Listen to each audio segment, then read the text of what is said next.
Hello YouTubers and groovers, and welcome back to this episode of Take the Fear Out the Gear with me, Jason Bangers. And me, Mr. Chumley Warner. We're back down the Behringer Road.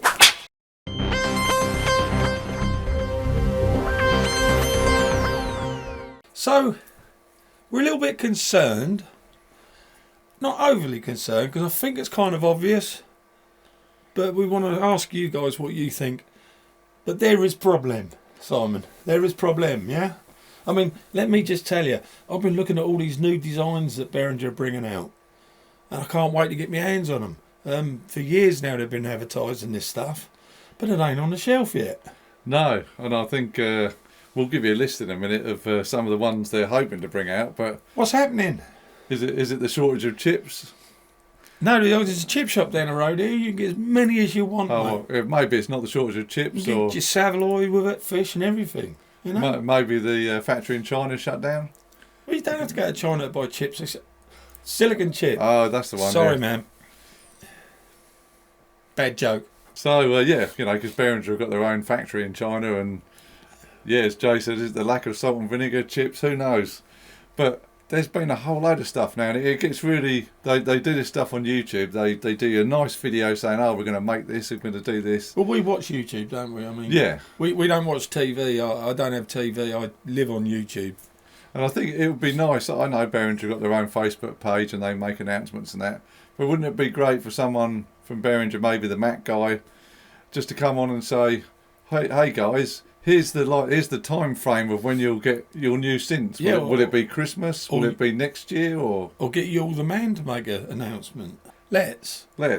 So let's have a look at some of the wonderful synths. Will we get them for Christmas? Or will we get them for next Christmas? So will we ever get them? Yeah, so let's start with a few. So let's start with the most obvious one. Remember the Crave, dude? Yeah. We've done, if you want to watch our videos on the Crave, the thing that goes with the Crave is the Behringer Edge. So it's like in the same box as the Crave. It's like a percussion synthesizer, an awesome piece of kit. And this was about at least a year ago when they first announced it. It'd be great if we could see that. Yeah, it hasn't come out yet. If they could let us know when it's going to be. And then there's like the whole range of like these little mini things. These little mini synths. I think there's 3 of them. I'll just have a look at the chart here. But there's a Pro VS Mini, which is like this mini hybrid vector synth. It's based on the sequential Prophet VS. And this little mini thing. It's meant to come out for $99. Oh. So grab them as you can. So that's weapon. Whipping yardy. Yes. But, you know, grab them while you can. But grab them when you can. And then there's, I think it's either called a JT or JT4000. This is another hybrid little synth. It's based on the Roland JP800 clone. And that's getting us more excited, because this is going to be apparently $49. Wow. So, you know, edge of your seats, we're waiting for these ones. And then I think there's a Saturn Soul. Again, it's a little free oscillator mini synth. And that's going to be $99.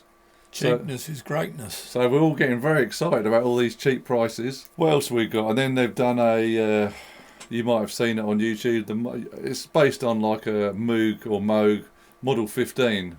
It looks like it's in the same case as the Behringer Neutron. Oh, okay, yeah. It's got a patch bay on the right hand side. Yes. So that's exciting. That's going to be maybe $300. And then just recently they've said about the Selena string machine. I don't know if you've seen that one. They've said a lot, haven't they? It's like a string synthesizer from like I think they were originally made by ARP or Eminent, and they were awesome. They're like $359 apparently. So that's coming out. We're working on that. Then you've got the real sort of the stuff that everyone wants.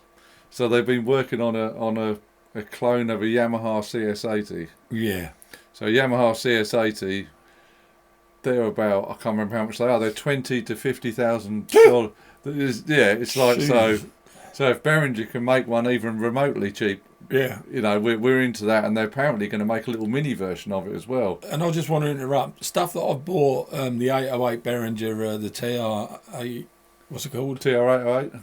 Is that what it is? The Behringer. It's the Behringer version. We should know, really, shouldn't we? Well, the knockoff Behringer 808 I bought. It's built like a brick shit house, and it's awesome.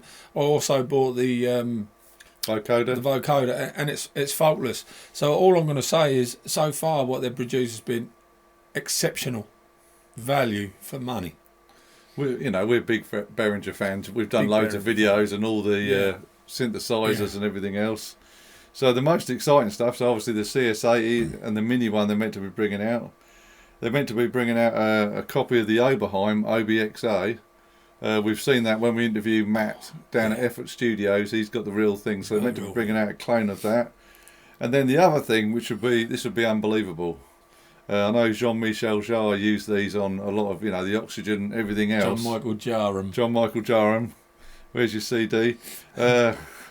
It's a clone of the EMS synthi, which is like we'll flash up some pictures of all these, and it's just look amazing with the Matrix patch bay. If they could make that, well, they said they're going to. We'd be just we'd be over the moon about that. But yeah, I think back to the point. Look, here's the thing, Tube. Simon and I were talking about what video to make, and when Simon said, "Look, we should make a video about."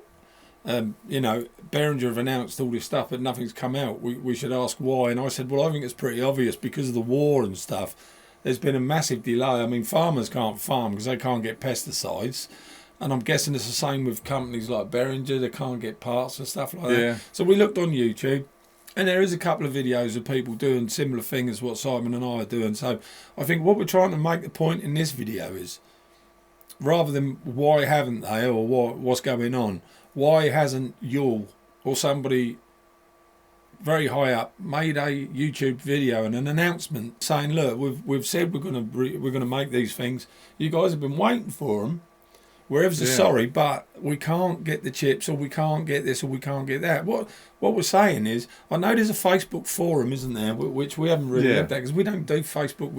We YouTubers. We cover all platforms, Behringer. Let's hear your thoughts on YouTube, Ken. We just want a bit of feedback. What's going on? Yeah, we just like a forecast or a rough idea of when you think any of these bits are going to be ready. Because then we can start saving, can't we? Yeah, because they've got a machine up to make them. We understand you've got to set a whole factory up, machine it up to make just one item. We appreciate that, but they must have some idea of when or if they're going to continue with these things they've said they're going to make, because there's probably a chance that they're going to scrap some of them, and they've not said nothing. And there's adverts out there advertising them for general release soon.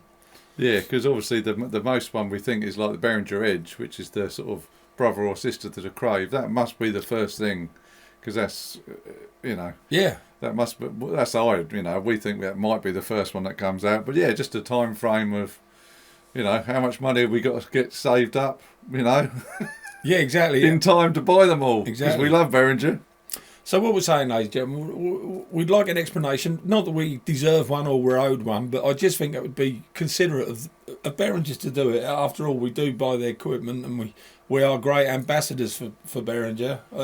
Although they're a great collaboration. I don't know what you call it. Yeah, it's a massive group of companies now, isn't it? Yeah. So what's the trick now, Si? Well, the trick is when they first come out, which we've noticed because we've bought so much Behringer stuff, buy it when they first come out. Instantly. Don't hang about. There's either that buy it instantly, or the last few bits I bought was on the Black Friday deals. Yeah. And they were mega cheap, whereas now they're almost double the price. So that's the two top tips of buying Behringer gear. The vocoder I've got you can't get now, apparently. They're putting it back into reproduction at some point. I think there's a waiting list of a couple of months on that one, yeah. I mean, I had to wait for it. But so the trick is, if they bring them out, buy them. It's pretty obvious. I know you're all thinking, well, that's obvious. Yeah, we're all waiting for them. So we hope that was useful for you guys. From us here at Take the Fear at the Gear, me being Jason Bangers that I am, I'd like to say, could you please subscribe and help us on the algorithm? And me, Mr. Chumley Warner. Hit the bell, tell your friends, share it about. And hit that like button as well. It wouldn't do us any harm. It'd do us a lot of good. Yeah, and thanks for tuning in again. We do appreciate it. Cheers, guys. We love you loads. We'll see you on the next episode of Take the Fear Out of the Gear. We're out of here.